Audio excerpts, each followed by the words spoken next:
Yay. Wow, here we are again.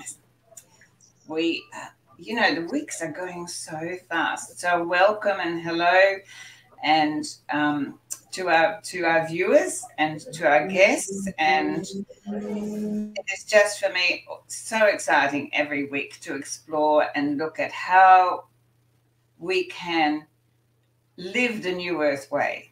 I've always said that just talking means very little. It is actually getting out there and putting it into practice, implementing it into every moment of your life that makes the difference. And today we are being joined by two of the community, the Connect Soul community down here on the peninsula in Melbourne.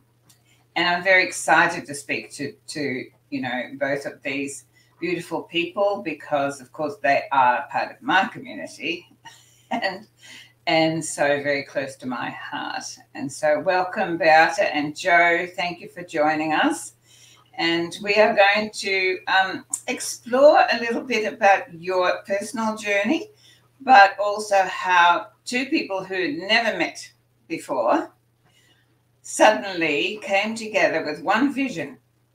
And through using the New Earth ways, I call it, so collaborating and sharing and allowing space. I think that's the big one, allowing space for two visions to come together and become a reality without ego, without any friction, where it just was symbiotic, in perfect sense of syntropy, as Yusuf would talk about, and it's just creating beautiful things. So I would like to start with Joe. Joe, I'm sure that people would be really interested in, because you and I, we haven't really known each other all that long. Joe came into my life on my birthday last year, and something grew from that. And so what I'd like to ask you is, what in your life made you decide that there had to be a better way? People often ask me, who are the people that come to you as from my services in the past? And I always had the same answer. People who wake up one morning and go, there's got to be a better way. And so I'd love to know, what was it in your life that got you to suddenly decide there's got to be a better way? Thanks, Mon, for starting with me. I've been sort of nervously anticipating this answer. And yeah, firstly, I want to say thank you for having me on here. And it's such a pleasure to be sharing the screen with Sovereign. I've watched a few of these streams and just been blown away by him. So I feel somewhat privileged to be part of this. Yeah, well, I guess for me, I sit here now at the age of 52. I reckon I've spent the vast majority of my life knowing that there was a better way. But it probably wasn't until 2015 when I succumbed to severe depression. And that was after years and years of battling addictions to, gambling and alcoholism and, yeah, just avoiding life. So, I'm the proud father of 5 beautiful children and stepfather of 3. And each and every day that I dragged myself out of bed, I felt that responsibility to live life better. And I was looking at myself in the mirror saying, come on, Justin, I'm now referring to myself as Joe because that's who I feel I am. But back at the time, it was Justin, what are you doing? Justin, what are you doing? And yeah, 2015, I could not get myself out of bed, and I was severely depressed. It was about this time 7 years ago, and I ultimately managed to battle my way out of bed and recommence life back in the world. And it was a real battle. And then the alcoholism still existed, and it was only nearly 4 years ago today that I gave the alcohol away. And that was where things started to really take shape for me. I started to have to face up to myself more. I had to really go within and search for what was going on for me. And yeah, I've done a lot of soul searching and definitely awakened. I look back now and think that time when I was in bed with the severe depression, that I was like a caterpillar that had just crawled into the cocoon and just decided to start the metamorphosis from there. And even today, as I sit here, you know, trying to put this into words, which it really is difficult to do, I feel that there's still a lot more of the cocoon to be broken away. There's a lot more light to come in. The wings haven't really fully expanded yet, and but it's exciting, and I have glimpses of what it looks like, and that's where I guess the hub and the community that Beata and I are part of, and obviously we came together with you, Von,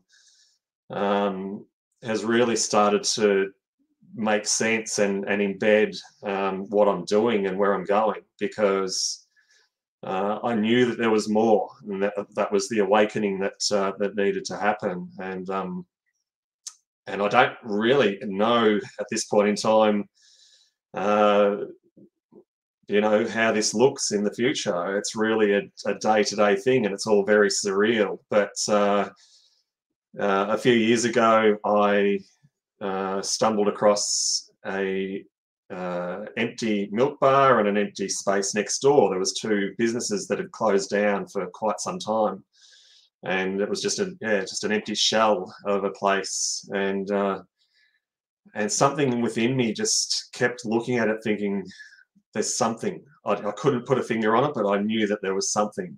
And even back then, yeah, it was really a leap into the unknown, a leap of faith. I just took out a lease on these two premises without having any real vision as to what that was going to be. But 3 years, or almost 3 years down the track, I managed to meet you in October, and as subsequent to that, just prior to Christmas, met Beata, and now things are taking shape, and they're starting to materialize, and it's all starting to really come together, and it's just the most incredible, surreal experience, because I know that, yes, I'm part of this, but I also feel as though I'm just helping facilitate, I'm helping create that space for the world that we all, I think, deep down want to live in.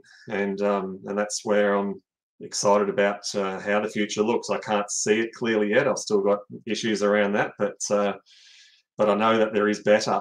And certainly as I sit here today, 7 years on from having bottomed out, life is so significantly better and so different.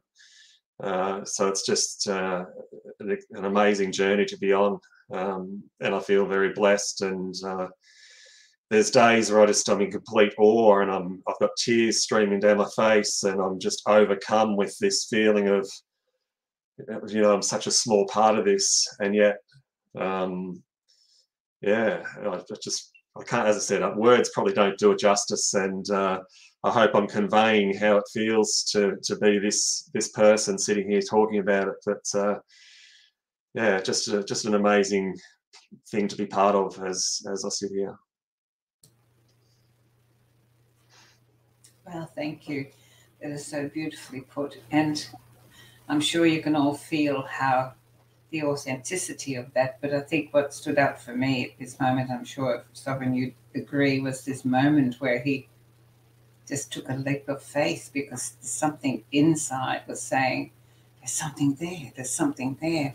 And the not knowing is really so much part of this new earth experience. Wouldn't you agree, Sovereign? Yeah, it's for me where I have come back to is the recognition through understanding how nature operates, that we have been operating in the misuse and the overuse of the intelligence. It's this little rattle box that's always trying to make sense out of everything. And the whole word sense and sensing is actually feeling. And so that's been co-opted into it has to make sense for my logical mind. And we go beyond the space of what does it actually feel like. And yeah, there's a continual surrender in that I recognize is just part and parcel of coming more into coherence with life's natural unfolding and no longer trying to control the way that we can, the I, whoever we think the I is, can sort of anticipate and plan what this is going to be like and how that is going to function best given the circumstances of money and maybe the political landscape or whatever the landscape is. That there's so much that I have unwound myself from. And I hear that that's in Joe's experience just fully part and parcel of that journey into a new way where it is more about just continual surrendering and showing up in the moment and staying curious and staying open willfully to, I am doing this and there's a greater plan in all of this, and I don't need to know what that plan in its definition is, but it feels good and it feels nicer and I feel more expanded, and that alone can for so many start becoming the currency of quote unquote value that allows us to keep showing up for that. Yes, it's the not knowing, isn't it? We've been so indoctrinated into this having to have guarantees and needing security and needing to know. That's why we go to clairvoyance and we pick a card every day. It's just to give me a message, somebody, because something in us, there's an innate, this life force keeps telling you that you're not alone, that there is something else in you that is there. And we just get so busy in life that we don't take the time or give ourselves the space of stillness. And you can call that meditation or whatever you want to call that, but it's being still. That's why we are so drawn to go out into the flora and fauna of nature, to just be in a place that is showing us. It's showing us all the time. This is the way. This is the way.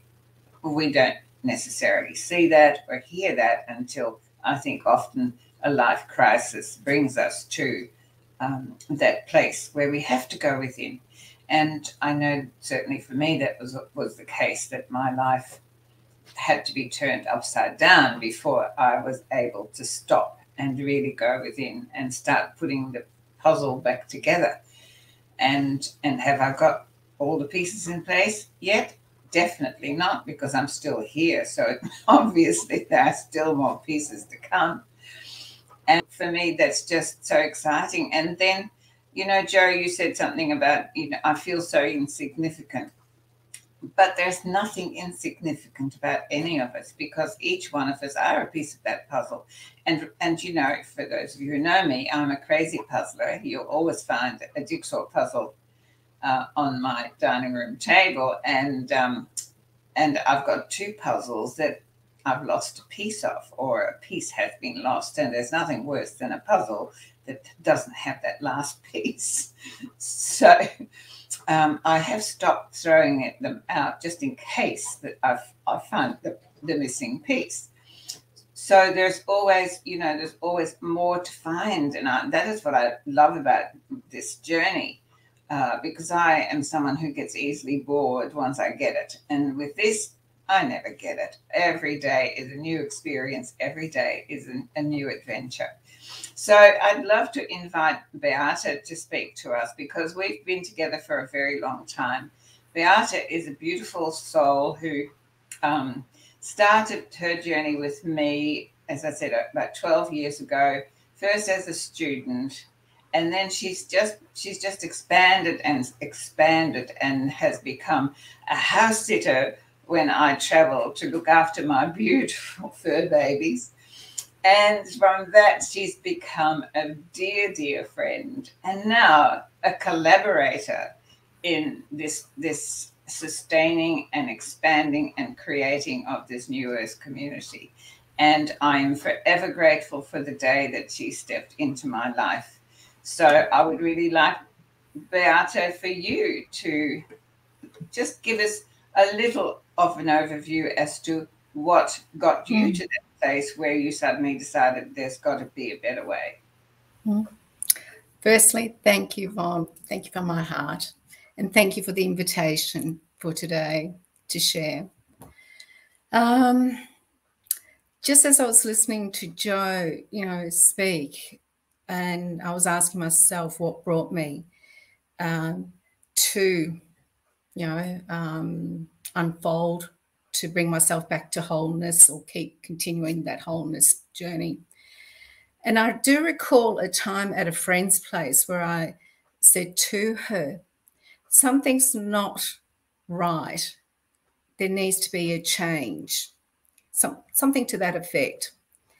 And she handed me Vaughn's brochure, which led me to that first appointment. And shortly after that first appointment with Vaughn, I received a diagnosis of cancer, and in the medical profession, incurable. So that set me off on a journey of healing. And in short, it has been a real journey, and it is to this day still a journey, really. But it's been a profound journey where it's really, had to, like Joe was saying to himself, I'm saying as well, it's like that, cocoon or that metamorphosis thing where you're cracking yourself open, and it's not pleasant at times. It's quite painful at times to go through. But when you do come out the other side, you just realize, like, wow, really? Is this, but it had to take that to get to that. But everything has its divine purpose. That's been for me, my journey. And it's brought me to now where, something like the hub can be manifested. I know throughout my journey, one of the beautiful blessings that's come through has been that I always used to say that I'm creative, I'm creative, I'm creative. And yes, it showed up in different guises, the careers that I had, and so forth. But it was more that artistic expression that was really deep in my heart, because that was something that was the child that loved, expressing herself creatively. And what is that? I remember that this actually did bring me back to connecting with that aspect of self, to start actually expressing myself. And I do remember the day when it was, pencil to paper, trying to bring it together. It felt uncomfortable, but I stepped through that to bring that into my life. And since then, it has been an expansion of that for me to be able to provide others, that same journey through Art from Soul, so they can actually use artistic creativity to open up their own creativity. And that leads me into, for me, I always used to say about, and I used to get visions, dreams, always, I'd love a creativity hub. There'll be this, there'll be that, this place of creativity. And it was like, I don't know how many years of it, finding a place. And it's also a bit spurred on by what has been transpiring throughout the world, and particularly here, in Melbourne, that are a lot of the places that I wanted to host something that was creative came with conditions from so-called authorities. And that was not in my world at all. So, you know, it's about a place that you can go there and there's no, you are just welcomed. That's it. You're just purely just welcomed, you know. And yeah, and what was wonderful last year around Christmas when Joe and I met and, you know, him showing me the place, look what happened. You know, the universe heard, brought us all together and look, you know, it's just such a wonderful journey, you know. And yeah, but it did take that other journey of self to get to that, you know, because the Beata that was maybe previously would not have been able to energetically allow for that. Yeah. Yeah. So, yeah. Thank you so much. You know, as you listen to Beata, I can share with you that everything she says sounds wonderful, but the courage that I've watched her have to keep picking herself up every dip that her journey has taken. And I'm sure that Joe has been the same. And I know that I've had those dips, and so has Sovereign. And so that brings me for a moment back to something that Sovereign and we talked about last week, and that was the death of our identities. And I just love you, Sovereign, to just speak to that for a moment, because when you listen to both of these beautiful souls, you realize how many deaths they've had to go through, as we all do, to get to this place.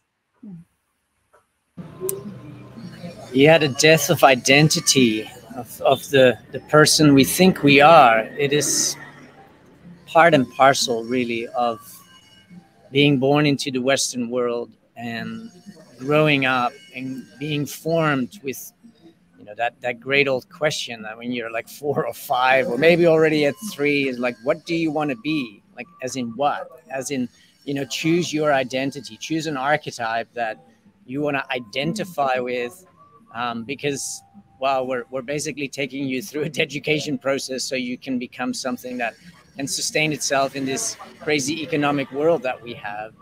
And along that journey, we form so many ideas about ourselves, and they're not necessarily the ones that are expansive and celebratory and like, I'm a creative. I love that you say that, Beata, that's really reemerged, that it's really come back out. And yeah, this identity, because it's not real, it's not who we are, it's not our inner, it's not the spirited nature that wants to blossom and bloom through us, that will invocate or bring in. It either goes into really dysfunctional aptitudes and orientations that are draining, they're degrading, they're degenerative, or we have a classic accident from the universe saying, all right, here's your wake-up call, now it's here. We have these moments, and everybody can relate to that, where we get either the wake-up call or we get the confrontation with moving away so far from a syntropic way of being in relation to ourselves, our feelings, our world around us, and having that be a world of nurturing and flourishing. We have all gone through a process where we kind of left that path a very long time ago. And for most of us, that's actually that we already left that path in our formative years. But the further that we remove ourselves from the syntropic nature of life, the stronger the pull will become to actually yank us almost back. And it manifests in the forms of illness. It manifests in the form of depression, because we are not in alignment with what our spirit is actually here to express. And this is something that I elicited out of nature, is that the mango tree is here, and its spirited gift and quality And in that, its delivery and expression on this earth is to be a mango tree, not an apple tree, not a banana tree, and not a coconut tree, or a head of broccoli. It is here to give expression to its innate wiring. And we each, as patterns of soul consciousness, have come to this earth during this time with the kind of self-released attachment to making that possible, that there's a knowingness that it could be possible, but the spirit itself is not saying, and now it's time because I came here for a purpose.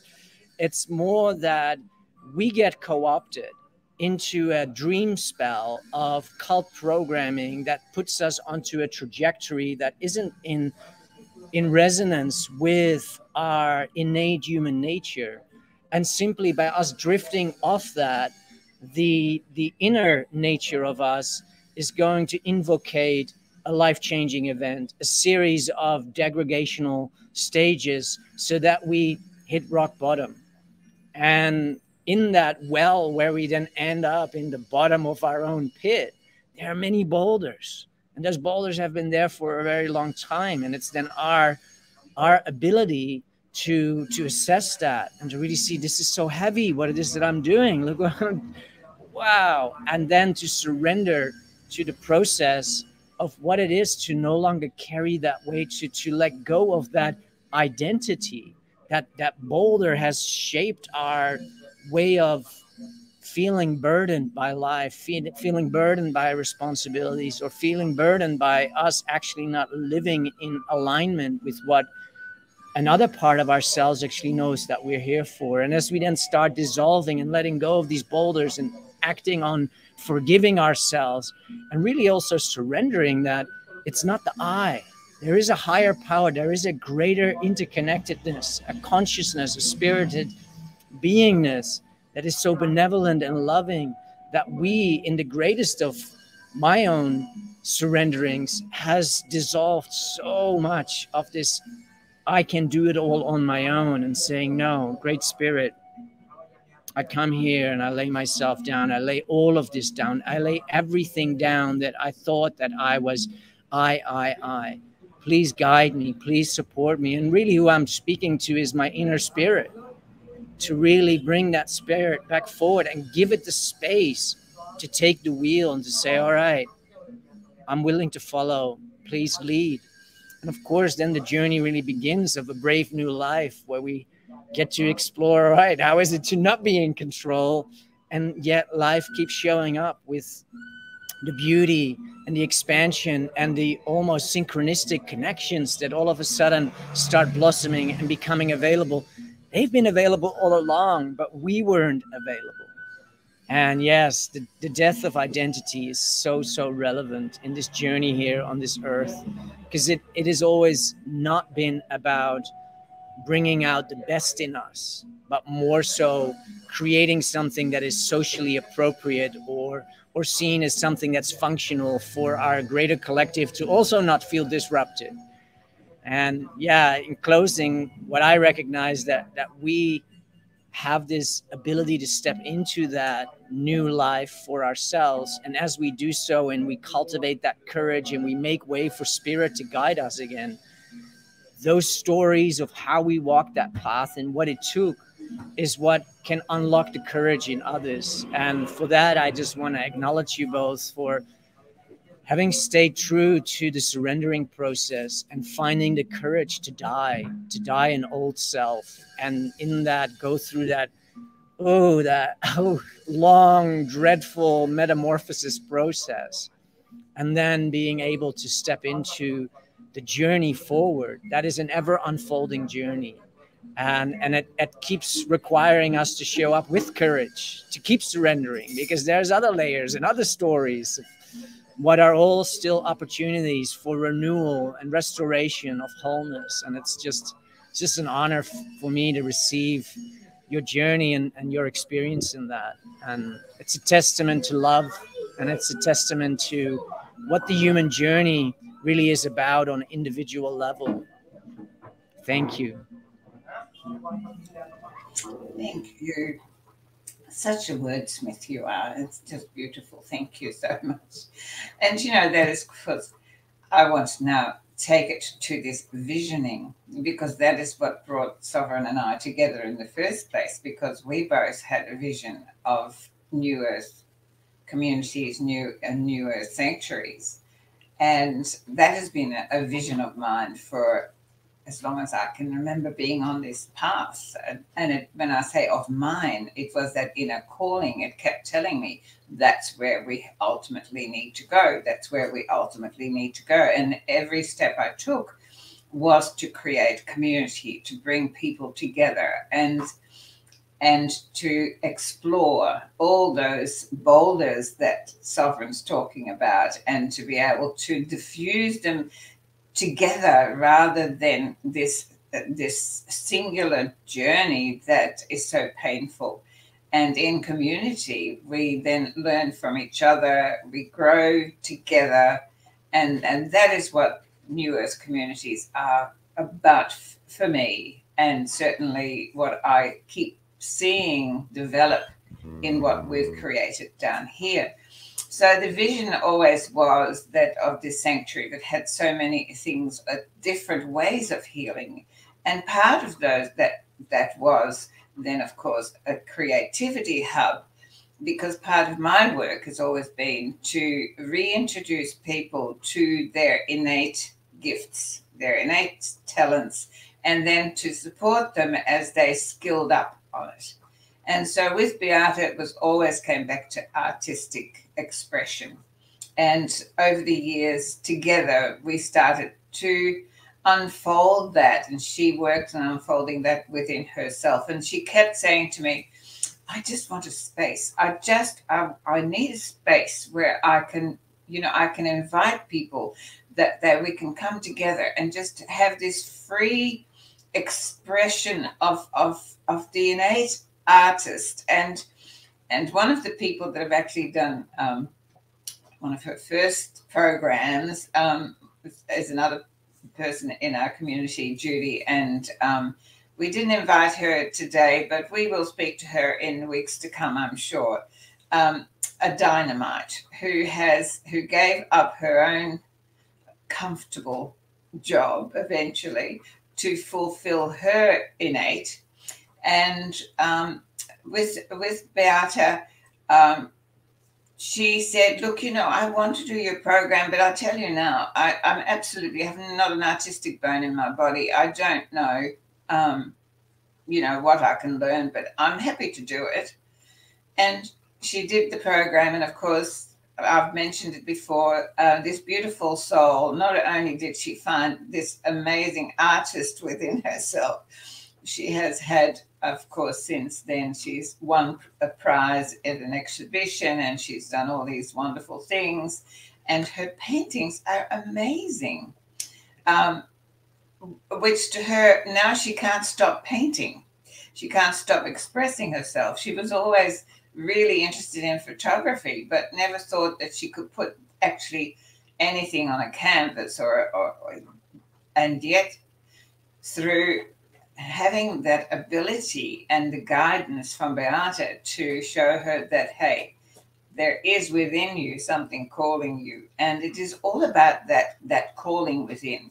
So this dream, this vision of Beata's of having this space, and she started to put out some feelers, and I said, well, just put it out there, it'll come. And so, but it didn't come, and it didn't come. And then I think it was at Christmas that the universe decided that it was time. I love this divine timing, because at the end of every year, I have a Christmas party for my students, and to look at what we've done for the years gone by. We do a bit of a Kris Kringle, and we just celebrate our togetherness in our life. And it was planned, because of the so-called restrictions at the time, to do it in the park where we usually have our picnics. But of course, there was a different divine energy that said, not so much. And the skies opened and torrential downpours. So I had to make a very quick decision early in the morning. And I asked my team, so what to do? And they said, call Joe. I went, okay. Now, I hadn't been back to these premises that Joe keeps talking about, and since October. He had told me that what he was planning, that his daughters were, running this cafe, which looked pretty small to me. And there were about, over 30 people coming to this event. And I thought, oh, I wonder if we can fit in. So I sent him a message and I said, would we be able to come down and have our Christmas party? And he instantly responded and said, definitely. So that is how we then ended up in the Passion Cafe and had the most wonderful afternoon. And as we were packing up, Joe suddenly says, I've got another space next door. And there were only about 4 of us left. And our ears pricked up and we said, well, show us. And that's how it all began. And we walked into this storage space. It was a shop. That's all it was, an empty shop. And I always remember Beata's eyes. They just enlarged as she went, this is it. She just saw it. She just saw it.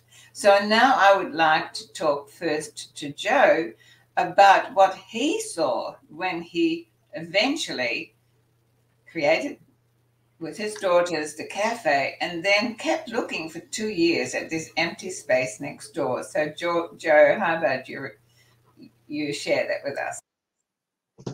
Thanks, Bon. Yeah, look, it was quite amazing how it panned out, because during the course of those 2 years, I was paying rent on an empty space, and I had numerous people come into the cafe over the last 12, 14 months to say, what's happening next door? What's happening next door? What are we doing with next door? And I had people approach saying, we'd like to start this business. We'd like to put this business in there. And something inside me just said, no, that's not it. That's just not it. That's not it. And I kept knocking them back. And I could have really financially used that kind of support. But the same gnawing feeling that made me rent the premises out in the first place just made me hold on and just say, no, that's not it. I knew the right thing was coming, but I had no idea what it was.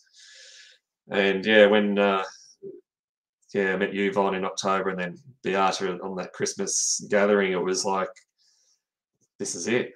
This is what it is. And it's just been the most surreal and incredible experience since. It's I've sort of just took back, just sat back and watched the magic happen. It's really just exploded into this space, and the amount of love and energy and just pure joy that's just blown the door open and just filled the space in such a short space of time is just mind-blowing. And so I guess, as I said before, I don't know what the future looks like, and nor do I really have too many problems with not knowing. But because as things have transpired, it's just all led to where it is today, and it can only continue to expand exponentially. And I know this is probably a stepping stone to something absolutely incredible in the years to come.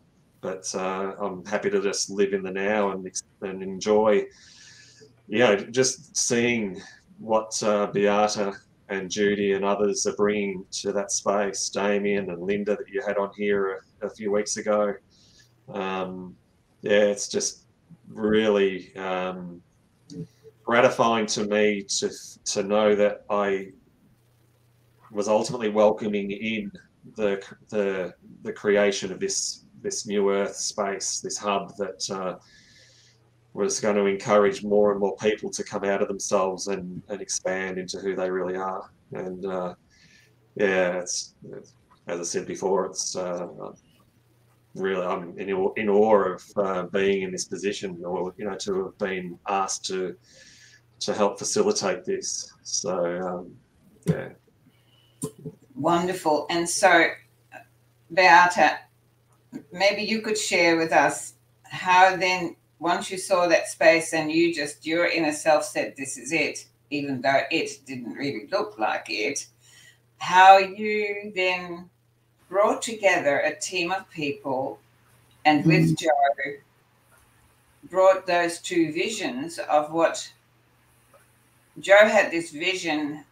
There's a little park behind this place, and he tells the story of sitting often and looking and saying, it needs to be something spiritual. It needs to be something that is going to be meaningful. It needs to be.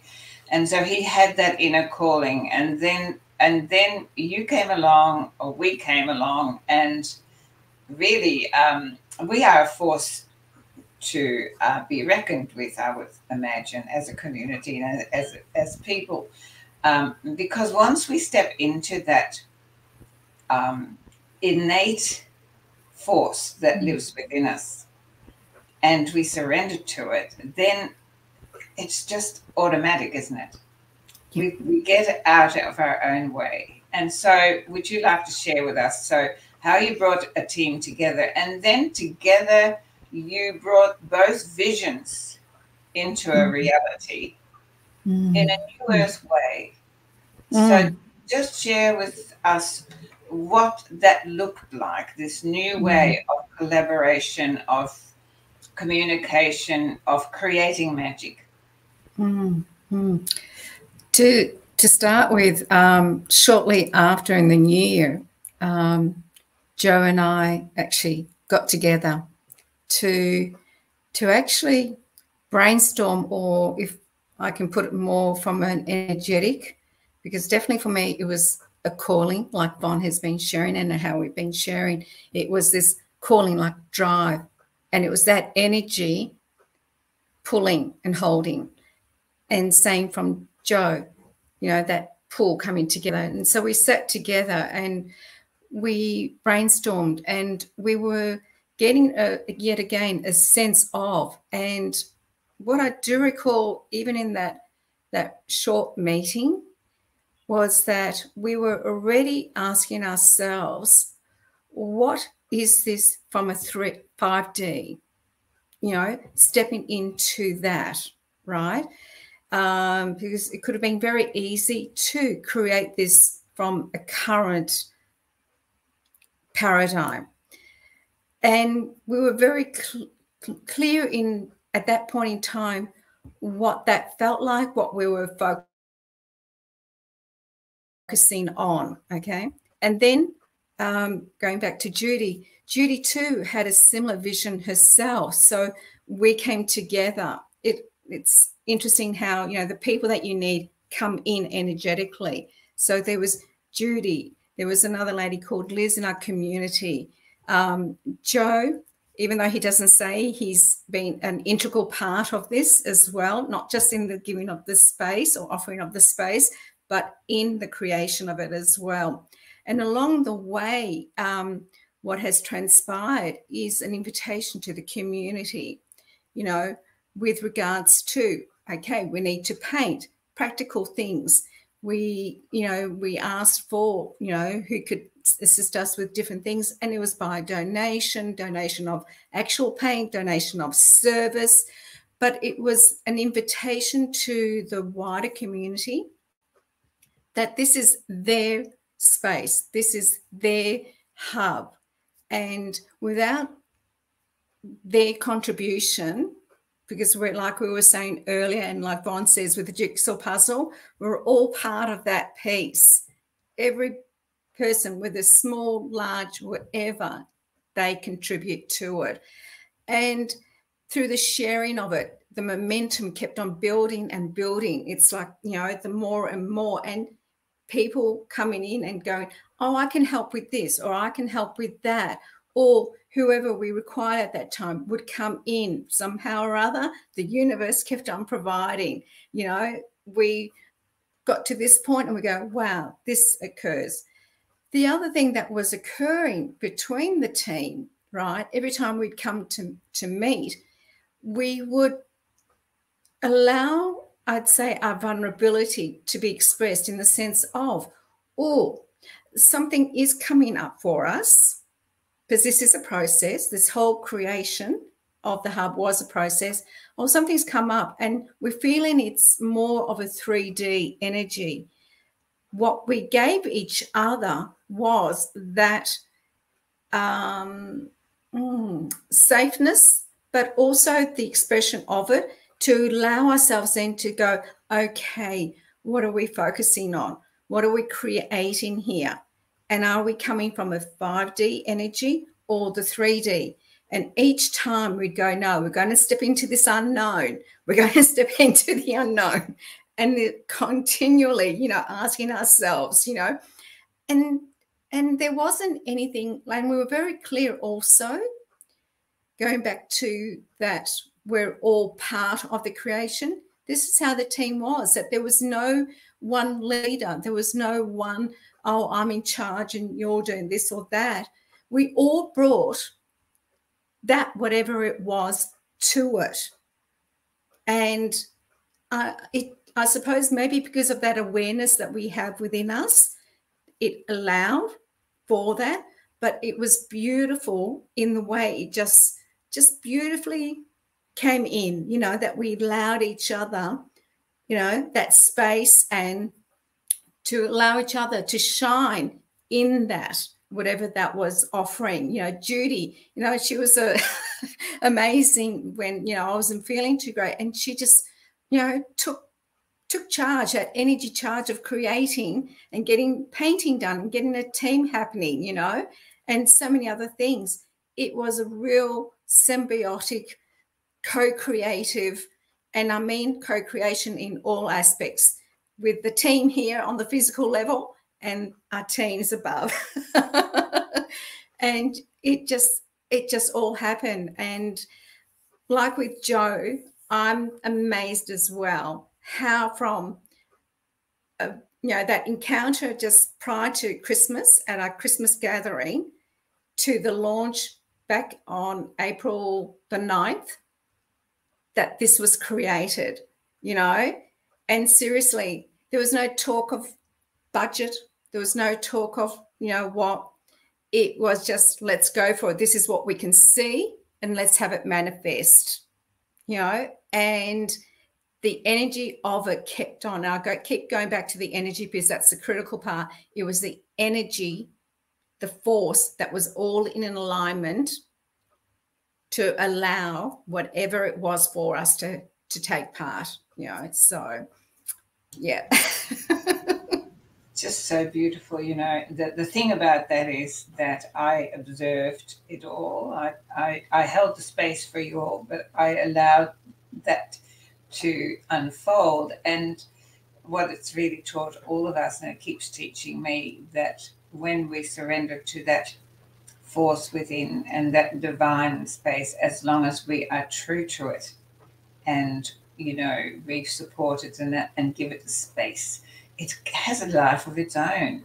Whatever you do, whether that is in something personal that you're being called to, when you allow it the freedom, then it does have a life of its own.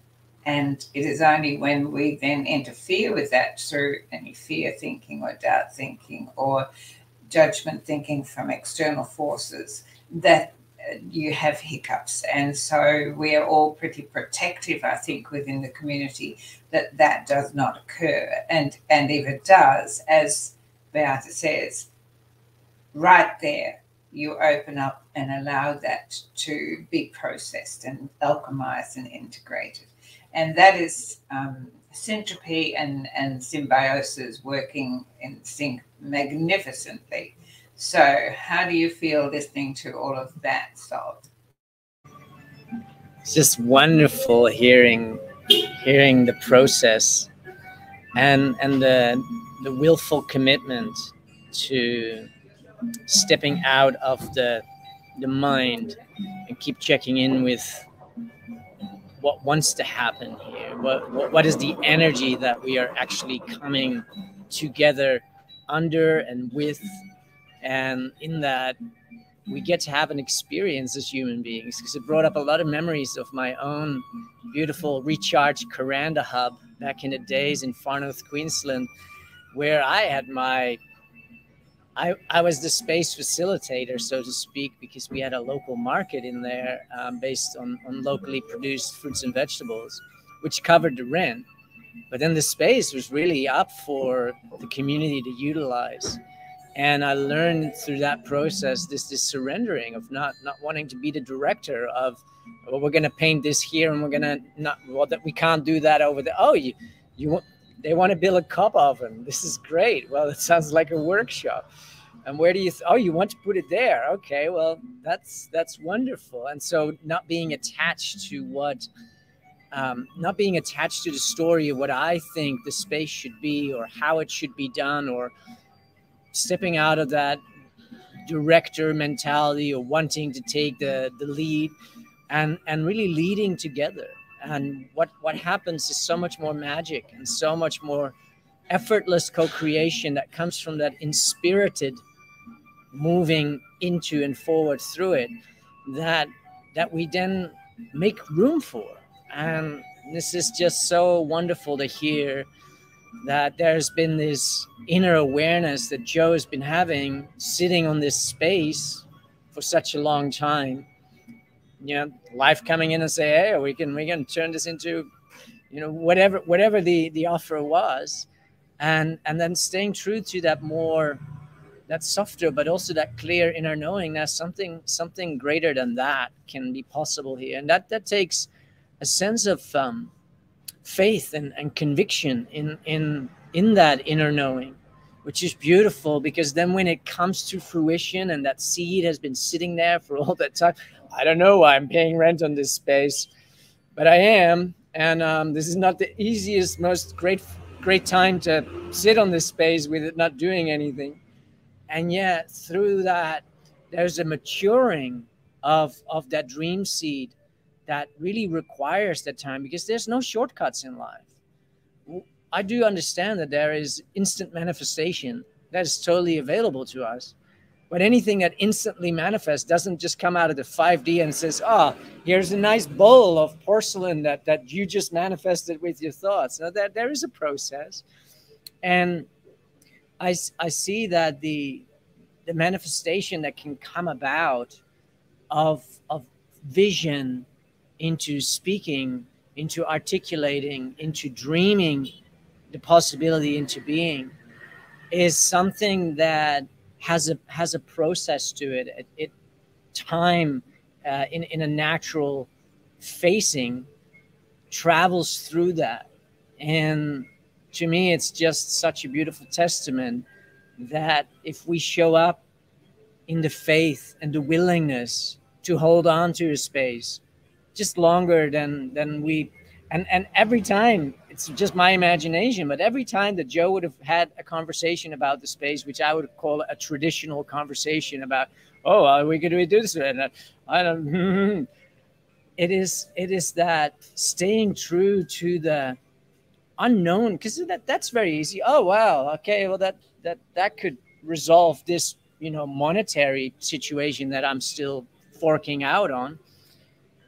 There's surrendering and there's surrendering. And there's like saying, well, yes, but no, thank you. And thank you for sharing. And I'm the caretaker of this space that I don't yet know what it is to become. And I feel that that's for many of us wanting to see these new earth spaces come into being, where we can bring forth the life ways of creativity and the expansion of our spiritual communion, whether that is in community or whether that is in the space itself, because there is an hour of power where you can go and have the meditation of your own choosing. There's so much possible. And this is the story of new earth sanctuaries for the new earth lifeways, the experience-based avenues that we get to co-create together, so that in those spaces we get to have those experiences that actually make us feel like, wow, I don't know what it is, but boy, oh boy, this feels good. and that overrides the dysfunctional programming, the overuse and misuse of the intelligence program, the fear-based programming. It's just like, what I'm experiencing here, I have no explanation for, but boy, it feels good.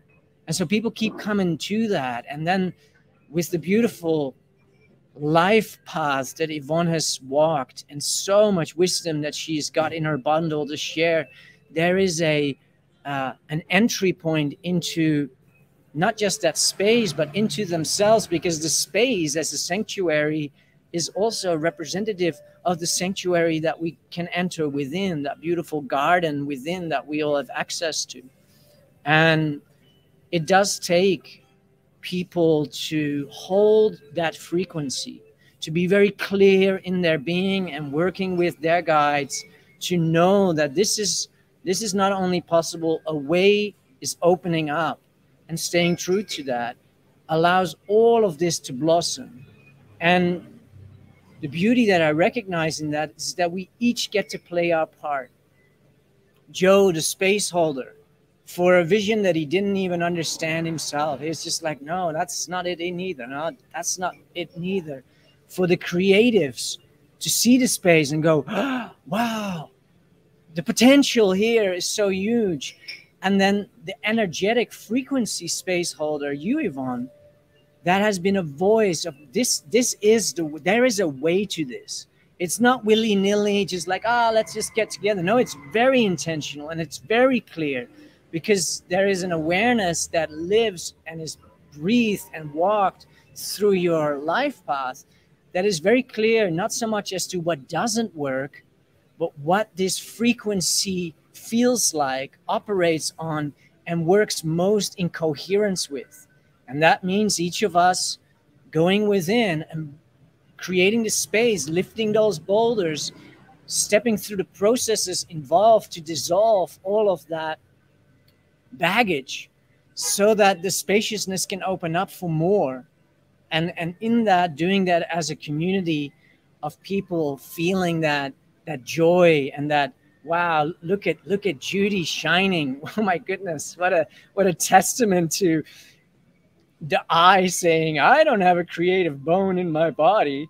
And then her cracking open through her willingness, but also through the space holding and the clarity of the path that is known on how it works, how to unlock our own greatness, even if they themselves can't see that. And this is to you, Yvonne.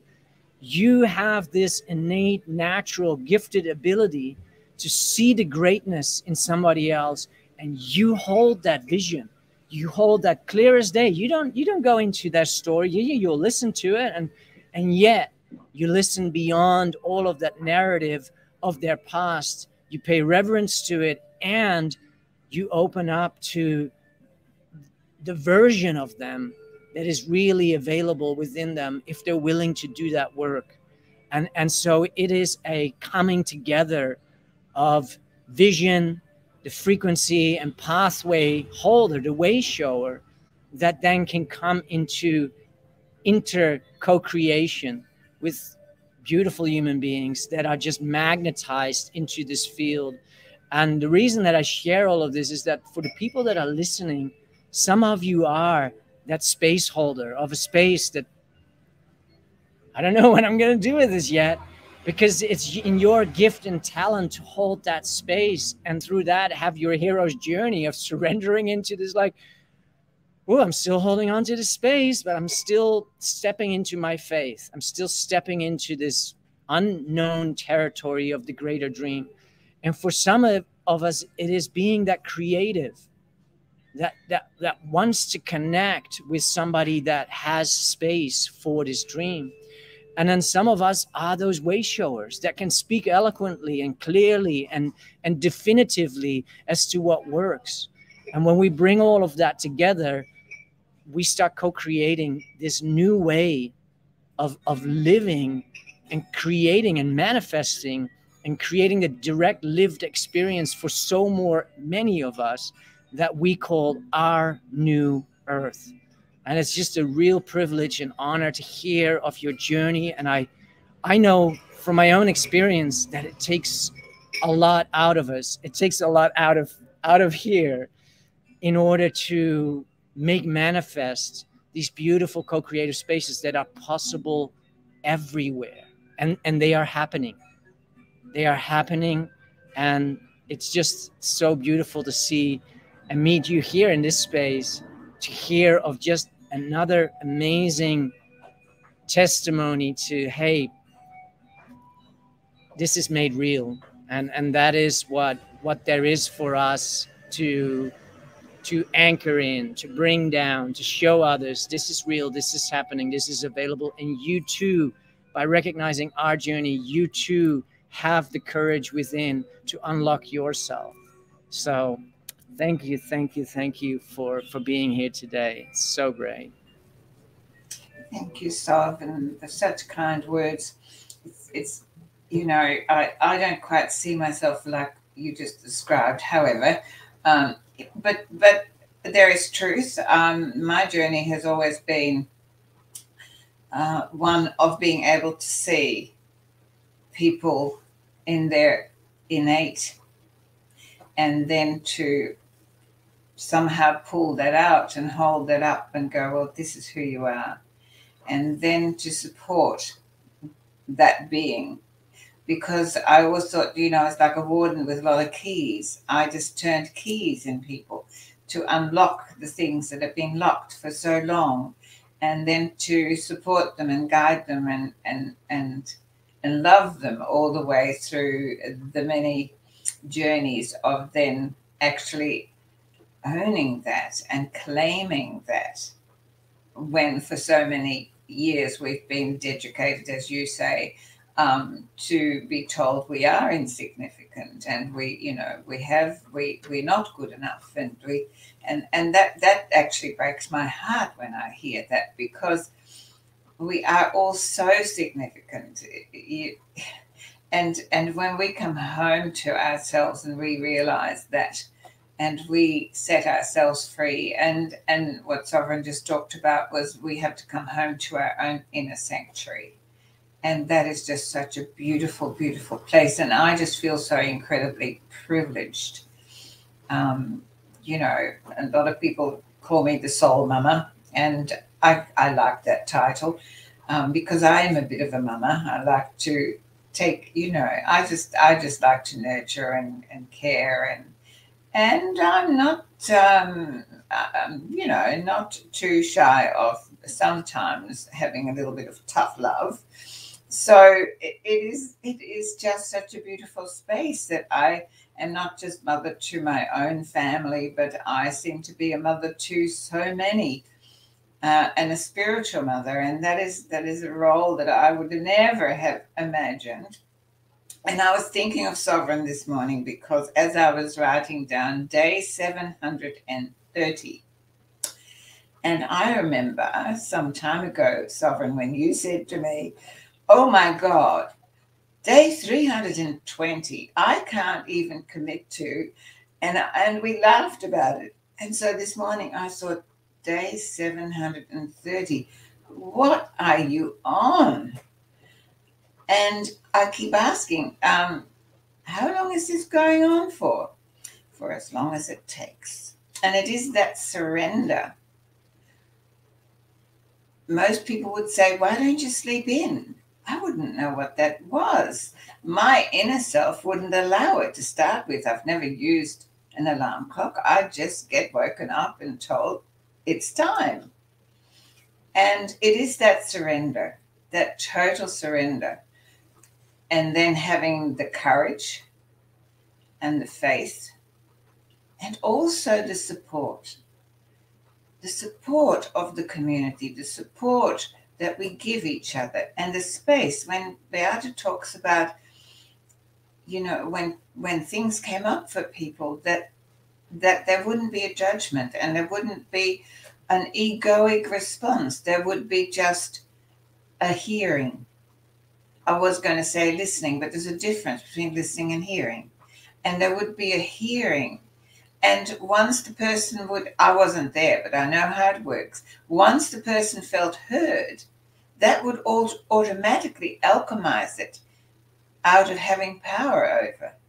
it would just then blend, and was then possible to take it to a higher state of consciousness. And so what both Joe and Beata and Sovereign have been talking about is that we are all starting to operate from a higher state of consciousness, where this division and this separation and this within ourselves, where the tug of war in our heads, it all stops, because it's all heart related. It comes from that inner self that is the only truth that exists in the New Earth way. But to find that takes courage, it takes discipline, and it takes a commitment to self. And that is sometimes one of the most difficult things. So Beata, Joe, and of course Sovereign as always, what a wonderful, wonderful discussion. And I know Beata has overcome so many challenges. And yet here she is, smiling and looking alive, when the medical profession has told many times even her end date. And she would come and she would ring me up and say, Vaughn, I've got another end date. And I go, well, is it one that you want? And she'd go, no. I said, well, let's not make it then. And here she is, more creative than ever, more alive than ever, and constantly saying no to the medical profession and going, might be what you want, it's not what I want, and it's not what my force wants. No. I've been so privileged to walk that journey with her. And I know, Joe, that you're at a moment where you're not sure what's next. But what I do know of you is that there is something in you that is calling you that you have not set free yet. It's not far away. And this, this creation of this space that is now filling up with yoga, with meditation, with sound healing, with, of course, the wonderful language of art that Beata offers, with, creativity from Linda. It is starting to fill that space where people come and be welcome to explore the inner self. And that is the beginning of the sanctuaries that we are all able to create anywhere, anytime. Just begin it now. So thank you so much again for coming and sharing that with you. So how about a last word from you all? How about you, Beata? How has this been for you? This has been absolutely a joy to share, to show the way for others. And I would just leave others to say, just do it. Go for it. Absolutely. What about you, Joe? Yeah, this has just been fabulous, and just very privileged to be here and very privileged to be part of this community. You're right, Von, there's lots to do, and I'm excited about that. But yeah, I guess that's my lesson from all this so far, is just let go, just allow, just surrender, and don't listen to that little voice, and don't listen to the outside world. Just trust your innate. And I feel like that's something that's really building inside me at the moment. And excited about what the future looks like. But thank you for having me here today. It's just been great. Thank you. And Sav, would you like to take us out for this week? Thank you. Gratitude all around in my cells for a beautiful circle and a beautiful conversation that is so meaningful and purposeful. And I really hope that anyone who listens to this has the opportunity and takes the opportunity to reflect on where can I create a sanctuary, and that the closest sanctuary could be your bedroom, but the absolute closest sanctuary is right here, and it's available to all of us. And we are here to support. Yvonne and I, we are a strong stand for the sanctuaries of the new earth. And I feel that that's something that we are going to continue speaking about, because that is ultimately the way that the pockets, the light bubbles on the earth in all these little areas are going to be made manifest. And I've seen them in the metaphysical and what they look like. And what happens to their field, it just keeps growing very slowly, because the infusion of light force of our heart's energy and the light that streams through our biological cells and our metric has the ability to really inform the space around us. And these bubbles will grow. You know, our own individual heart field can be measured up to a mile away from us, which is about 2.2 kilometers.